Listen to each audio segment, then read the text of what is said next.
In recent episodes, we've talked about the potential re-signings of both Patrick Williams and DeMar DeRozan in separate episodes. But today's episode, I want to talk about how difficult it really is going to be for this team to truly maneuver through their salary cap situation without making major changes, and why basically continuity can't return to the Chicago Bulls again this season. We're also going to look at some of the best trade destinations from an article on Zach LaVine and the top 6 trade destinations for him. We're going to get into all that and more right after this.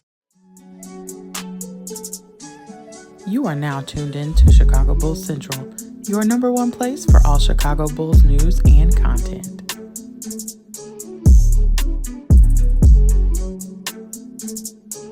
What's going on, Bulls fans? Welcome to another episode of Chicago Bulls Central, your number one spot for everything Chicago Bulls related. I'm the host there, Haize, but more importantly, you guys can follow the channel at Bulls Central Pod on every social media platform we happen to be on. With that being said, let's go ahead and get into this content. And so I want to start off with this situation around the Chicago Bulls, right? So we in last few episodes, I've talked about should the Bulls re-sign Patrick Williams. I've also talked about DeMar DeRozan and should DeMar DeRozan, or the risk of DeMar DeRozan being overpaid. And I want to talk about kind of the bring it all together and just how difficult it really is going to be for this front office to maneuver with their avoidance of the luxury tax, which we know is a mandate by the ownership group, right? And so when you look at it, when you look at the situation, we know that the Chicago Bulls offered DeMar DeRozan a 2-year, $40 million contract, right? $80 million contract, $40 million annually. That's rumored. Casey Johnson reported that. We don't know if that's for sure that's what, but we're going to use that kind of in the basis of this conversation. If Patrick Williams signs his qualifying offer and does not sign a long-term contract with the Chicago Bulls for less than that qualifying offer, that means that the rest of the roster, right? It means no Zach LaVine trade, nothing for Lonzo Ball. He's still on the roster there. That means letting all your free agents go, and Andre Drummond, Javonte Green, Torrey Craig, if he does walk, and Batum, even with him having a team option on that, which it's not guaranteed the Bulls can get out of that contract, that would still put the Bulls at a right under $12 million over the luxury tax and $4.4 million past the first apron. And that would be with no other additions to the roster. That's still, you're still 4 men down, 4 roster spots down if you do that, right? And that's just not a value, really a realistic team or thing that you can field out there. You cannot field an actual NBA team if you re-sign DeMar and bring back Patrick Williams, even just at his qualifying offer. And there's not really any speculation the Bulls won't at least extend that qualifying offer to Patrick Williams. So, and even if, with that number said, because it's a little bit below $12 million, even if you don't re-sign Patrick Williams or for some reason he signs to another team, that leaves you about only a little over $1 million, right? $2 million to play with. That's still not going to, you're not going to field a team that way, right? Now, the Chicago Bulls, in that scenario where they don't make any other changes to the roster, they bring LaVine back, everything, they could still waive and stretch Lonzo Ball, which then would leave them with only 12 roster spots, but they would be a little bit underneath the luxury tax. That would save them under the luxury tax with that, but you're still not really getting a whole lot. 12-man roster with only a few $1 million under the luxury tax. You still can't use your full mid-level exception to add to this team. That's not realistic. Then if you don't sign DeMar DeRozan back, right, and you let some of the other options expire, let's say Torrey Craig goes somewhere else, Andre Drummond goes somewhere else, right? You then do re-sign Patrick Williams maybe to a longer-term deal. That is a major retooling of this roster, right? Yes, that gives you way more freedom to kind of even use your full mid-level exception. Then if you do end up moving off of Zach LaVine and don't taking all of his salary back in a deal, right? You're giving yourself even more space, but then you have to ask yourself the question of, all right, who's really going to come here? What free agents are going to sign here for the Chicago Bulls? So when you look at the totality of this situation with the Bulls, the avoidance of the luxury tax, you still have to field a team, right? You still have to put a competent team out there, whether the Bulls are trying to contend, compete, or just be what they're going to be and see if they can keep their own draft pick in 2025. You still have to be able to put a team out there. You need more than 12 people.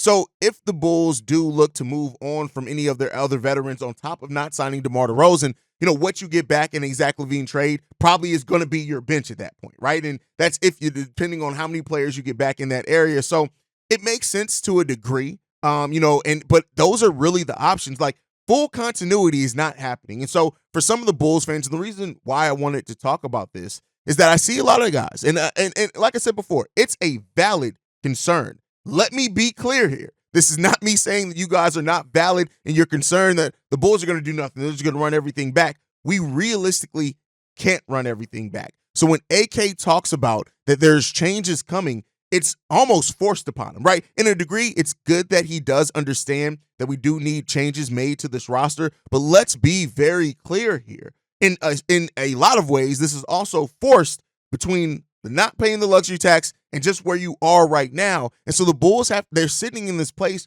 where they have to decide between maybe going a youth movement, maybe sending off some of those pieces. And so like in yesterday's video, I expected it. I said it in the video. There are going to be a lot of Bulls fans that say, we got to bring DeMar back. DeMar played XYZ. He played this for us. He did this for us. But the thing that you have to, it's not just that looking at that in a vacuum, I agree with you. But when you look at it in the totality of building an NBA team, the fact of the matter is this: if you keep DeMar DeRozan and sign him at that $40 million level, right? That's the key thing in all of this. If it's less than that, cool. Don't worry about it. Take all this, ball it up, throw it away. But if it is that $40 million level, you are then holding on to DeMar DeRozan, which means losing young pieces to this team and even having to sell off draft picks, future young players, to be able to keep DeMar here and continue building a team around DeMar DeRozan. The Bulls front office faces a decision where they have to decide between keeping DeMar, right? Keeping as much of this core together as possible, or a really big overhaul of this roster. Not a complete rebuild, but a major retooling at the very least. Now, maybe the Bulls are looking at a situation, and maybe they feel confident in a situation where they can send out Zach LaVine and only take back half of his salary or something, which would eliminate a lot of these questions. At that point, if you combine that with the wave and stretch of Zoe or something else, then you get into that area. But let's be clear here. This is not easy. This is not easy. And, and even me, this is even an oversimplification of presenting it here in this segment. It's a very big oversimplification, right? But but fans, we simplified even more. It's not just as simple as, oh, well, DeMar sacrificed for us, let's bring DeMar back. Oh, it's not as simple as, oh, well, Zach LaVine, look, Zach LaVine could be a prolific scorer, which somebody left a comment on. Let's bring him back. You can't bring everything back. And this team has to make a tough decision on a few of the players here and what they're going to do and what it means for the future of this roster. This is a tough position to be in. Don't overlook that because of just the ease that it is to talk about it, either re-signing a player or not. This isn't just that. And so that's where this front office has to sit down and really make their decision and make a clear path on what are you going to do? What's happening here, right? So, I mean, it's going to be fun to watch either way, right? To watch this offseason and watch to see how it navigates, but it's not as simple as continuity reigns supreme again. The continuity can't be. This is the first season where continuity can't be. Either way, you're losing major pieces to your roster. That's just what's going to happen here. There's no way around it. And so, the wave and stretch function does work. And I do think that when you look at how AK talked about the Lonzo Ball situation, that they haven't made those decisions yet. He didn't sound overly confident of them absolutely bringing him back yet, and they shouldn't be. And I know that there are some big Lonzo Ball fans and stands out there, however you want to shake it up, right, that look at it and say, well, Lonzo has to come back. They have to bring Lonzo back. Look at what he was when he's here. That player is more than likely not coming back, and the Bulls have to ask themselves, is the percentage chance that Lonzo Ball can get back to that in the 1 year that you still have him under contract? Because guess what? I hate to wake everybody up with this. Lonzo Ball, it's going to end up, unless he's going to take a veteran minimum contract at the end of this year, he's more than likely not coming back to the Chicago Bulls, and he's going to be hard-pressed to find a big deal because it's just not going to happen, right? And again, another wake-up call for those that say we can't we can't lose DeMar. He's been everything we asked him to be. Nobody said that he hasn't, but you have to look at the business aspect of this. The human element is the human element. You can't take away from that. But the business aspect of all of this is you have to make a decision, and that tough decision is going to have to come. 3 players, tough decisions made on. Lonzo, who we know what he was here. It's not his fault. I don't blame him. He didn't ask to be injured. It is what it is there. DeMar DeRozan, a player that has been definitely everything that you wanted him to be realistically. Some Bulls fans have some hopes that he's going to be something he's never been. And then you have Zach LaVine, who still has promise, right? Is about to turn 30, I think, at some point next season. And the questions around how much is he going to be able to stay healthy, the impact of that contract overall, but he can still perform on the court theoretically, like when he gets healthy. It's just these three pillars right here are some of the biggest decisions that are going to be made. A combination of any of the two of them not being here with Chicago anymore kind of eliminates the luxury tax in the cap space portion of it. But what two of that is going to be? It's going to end up going to be all three. And then don't overlook the decisions that still need to be made on like an Alex Caruso, right? Because he is going to have value out there on the trade market. Difficult decision, difficult offseason ahead for the Bulls. It's not going to be as easy as, like I said, even what this segment made it seem as. But hey, we'll talk about it. And in talking about it, I do want to talk about it. So there's an article from Aaron Kellerstrass, I believe is how you pronounce his name, and he had 6 teams that could be options for Zach LaVine. And I want to talk about those 6 options here. Really good article. You guys go and check it out. It's on Pimp It Ain't Easy if you guys aren't familiar with it. But the one that he lists here, the one that I'm going to start off with is the Cleveland Cavaliers. And I think the Cavs make sense, right? The Cavs sit in a situation where they are terrified to lose Donovan Mitchell for nothing. And not to say that the Bulls are going to get Donovan Mitchell in that case, but if they end up sending Donovan Mitchell to a team of his choosing or whatever else it is, they could be looking to do a 3-team trade. Maybe Zach LaVine could fill some things there. It makes some sense. The name keeps popping up on separate outlets, so it makes some sense that the Cavs could be interested in the Zach LaVine market, depending on what else happens with their roster. I don't know how realistic it's going to happen.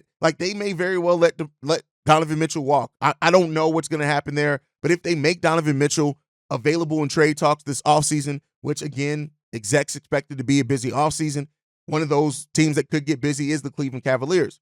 Makes sense there. The Charlotte Hornets are also listed on there as the number 5 team. And when you look at the Hornets, it makes some sense in the case that the Hornets, much like the Bulls, much like the Magic, are never really free agent destinations. And so because of that, and because they have movable contracts in Bertans and Grant Williams that they could use, to kind of slot in some salary for Zach LaVine, depending on what they do with Miles Bridges, it makes some sense there to try to pair somebody with LaMelo, Brandon Miller. Melo, you don't ever know if he's going to be able to stay healthy, fully healthy. So that's a case there as well, that the Charlotte Hornets could be one of those teams. And then you start getting into some of the teams that were rumored kind of in the season. The Sacramento Kings are one that were actually listed as well on the worst options on Bleacher Report for Zach LaVine to go to as far as the worst fits for Zach LaVine. There would be completely them doubling down on offense with no defense. To me, the Sacramento Kings don't need more offense. They need more defense. But hey, if they're willing to get involved in that, considering that they could lose Malik Monk in free agency and could be looking for a scoring punch, maybe they could pivot towards Zach LaVine. Like I said, we've heard those rumors that they could be interested in him before. They do have free agent options that they can decline, that they could try to get involved with that. And so when you look at the way that it's working out there in Sacramento, they could definitely be a place they can easily put together the contracts needed to match a portion of Zach LaVine's salary while creating some own salary cap space for themselves. And that depends on, do they want to include a Harrison Barnes, who's a veteran, right? Things like that. Does it come down to Trey Lyles being available? So they got some players that they can make available for the Bulls, to match those salaries. So these great deals, I already know there's Witten's probably going to be pulling his hair out in these. ATS is going to be typing his ass away because these aren't great trades for the Bulls, but these are kind of, I think, if I can't speak for Aaron in this case, who wrote this article, but maybe he's looking at the salary cap aspect of it.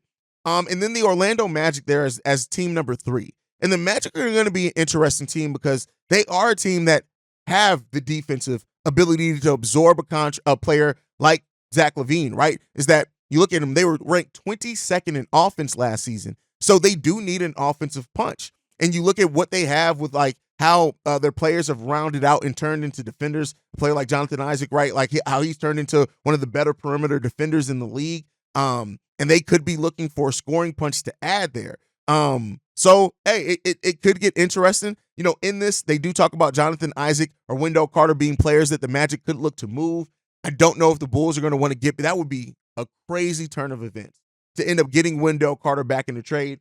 Not necessarily saying that that's the case, but when you look at the Orlando Magic and the need that they have offensively, 22nd ranked offensive team, but an extremely solid defensive team. I think that they could very well be one of those teams that could look at the offensive firepower that Zach LaVine brings and thinks, hey, we have enough here defensively to kind of absorb that. And the Orlando Magic are also a team that they have players, some of their best players are still on rookie scale contracts. They don't have to worry about paying Paolo for a while. They still got Franz Wagner under control contract for a while there as well, right? So because a lot of their players is Suggs, I don't think is up. Cole Anthony, I don't think is up for an extension yet either. Could be wrong on that. I don't intimately follow the contract situation of the Orlando Magic, but those are teams that also could be that is a team that could, be interested in taking on parts of Zach LaVine's contract, because by the time they have to extend Paolo, things like that, Zach LaVine will be ready to start expiring, and then, they can move on with that, give those young players, the focus at that point in time. So the Orlando Magic are a team that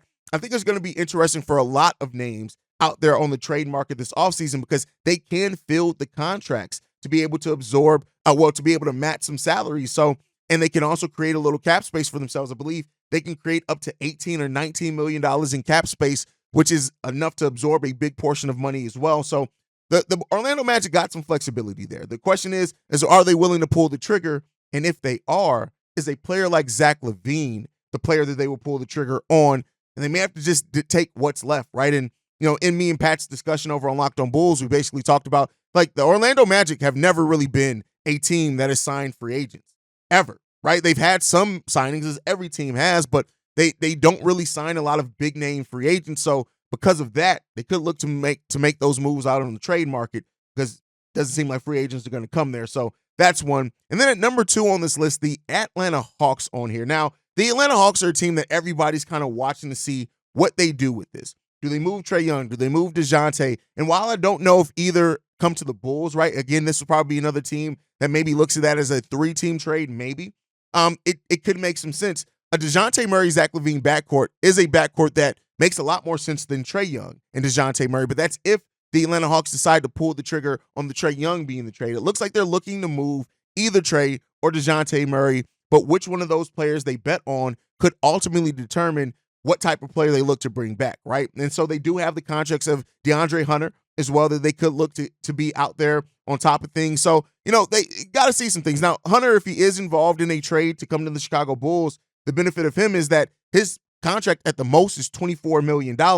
And so he's on the books for the same amount of time as Zach LaVine's contract, but because of the difference in the cap, right? It's $24 million versus over $40 million. It could be something that the Bulls could, take on to add themselves some cap flexibility as well. And then the number 1 team they had on here is the Detroit Pistons. And I agree with this one. The Pistons were the team that it seemed like before Zach LaVine's season-ending injury were the team at the pole position to get Zach LaVine. They were the most likely team for trade Zach LaVine.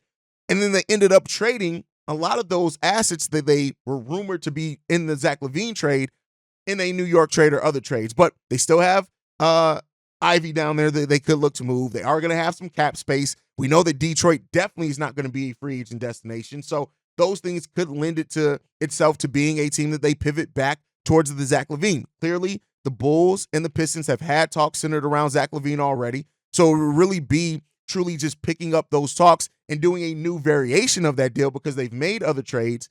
So that's something else that could happen there as well. So keep out look on this. I don't think the market is going to be as barren for Zach LaVine as I initially thought, and as a lot of people initially thought, just because of the movement around the league. So we'll end up seeing what's going to happen with that. Could happen, it could not happen, but we'll see. Now, with that said, before we go, I want to update on the story that I talked about yesterday. So I talked about how The Athletic reported that the Chicago Bulls could move over from NBC to Stadium or to this new Standard Broadcasting Company. But a new wrinkle has been presented in this. This comes from the Chicago Sun-Times, in which they talked about the fact that one of the biggest challenges in all of this, and I talked about this before, is that finding the broadcast partners, that would mean like Comcast, DirecTV, people that would also air the show. And Winton actually left a comment on it saying, well, as long as I can do it without subscribing to something else, I'm cool with whoever they go to. Well, that's the other wrinkle in this, that apparently it's not out the air of possibility that they do move over to a an outlet that you do have to end up downloading an app. This has happened with the Jazz. It's happened with the Suns and the Golden Knights in the NHL, that they're off cable at all and they're on OTA networks, over-the-air networks is what it's called. And that is where it's that digital thing. So you do have to subscribe to a service, which would be bananas if that ends up being the case. So I just wanted to update that. Not a lot to add there, but because that did work on, and in this article from the Chicago Sun-Times, they said the biggest hurdle in all of this is finding a network that's going to be on providers like Comcast and DirecTV, things like that. So we'll see, man. And if they do, it is a big chance that they could add it to one of their higher tiers to where you have to up your cable service to be able to watch the Chicago Bulls. So don't overlook the possibility of that. It could drastically change the way that you guys watch Chicago Bulls. But let me know what you guys think on all of that. Make sure you guys are following the show at Bulls Central Pod. You can send us any feedback, questions, comments, concerns, bullcentralpod@gmail.com. Lastly, if you want to leave a text message and our voicemail for the mailbag, the number to do so, 773-270-2799. We are the number one spot for everything Chicago Bulls related, thanks to you guys. And like I like to end every episode on, go Bulls. Love you guys. See red if you can, y'all. Peace. This has been a presentation of the Break Media.